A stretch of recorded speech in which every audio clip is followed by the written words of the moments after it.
Foul mouth অর্থ অশ্লীল ভাষা। ওর মুখ খুব খারাপ। His foul mouth. কোয়াইট অর্থ সম্পূর্ণরূপে। আমার হাতে এখন অনেক কাজ। My hand are quite full now. Speak অর্থ কথা বলা। ওই কথা আর মুখে আনিও না। Don't speak of it again.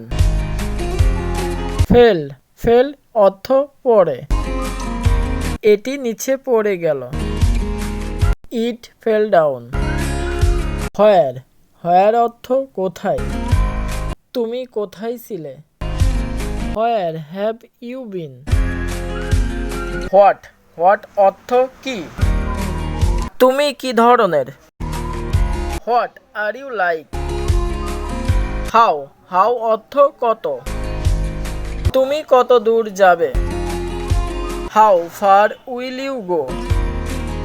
Tomorrow tomorrow অর্থ আগামীকাল। আগামীকাল তুমি কি ব্যস্ত থাকবে। Will you be busy tomorrow. As much as অর্থ যতটা ততটা। আমি নিয়েছি যতটা আমার দরকার। I have taken as much as I need. Cheat cheat অর্থ প্রতারণা করা। ও আমার সাথে প্রতারণা করেছে। She cheat me. Thinking thinking অর্থ চিন্তা করা। এটি ঠিক নেই ওর কথা চিন্তা করে। It is not okay for thinking her. Complete complete অর্থ সম্পূর্ণ। আমি অল্প সময়ের ভেতর শেষ করব।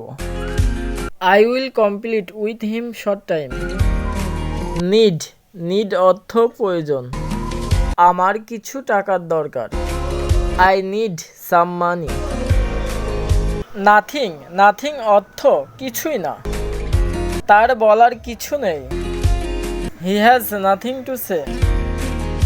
পুট পুট অর্থ রাখা। এই বিষয়টা এখন রাখো। Put this subject. রেসপন্স অর্থ প্রতিক্রিয়া। আমি তোমাদের সাড়ার জন্য অপেক্ষা করতেছি। I am waiting for you response. Respect অর্থ সম্মান করা। আমি ছোট বড় সবাইকে সম্মান করি। I respect high and low. Promise অর্থ প্রতিশ্রুতি। আমি আমার ওয়াদা ভঙ্গ করলাম। I broke my promise. Wrong wrong অর্থ ভুল। এমন বলাটি কি ভুল ছিল। ওয়াজ ইট রং টু সে। লাইক অর্থ পছন্দ করা। আমি মোটামুটি ভালোবাসি। I like so so. বন্ধুরা, ভিডিওটি যদি ভালো লাগে তাহলে অবশ্যই চ্যানেলটি সাবস্ক্রাইব করবেন। যারা নতুন ইংরেজি শিখতে চান তারা ভিডিওটি 2 থেকে 3 বার দেখলে আপনার নিজের আয়ত্তে ইংরেজিগুলো চলে আসবে।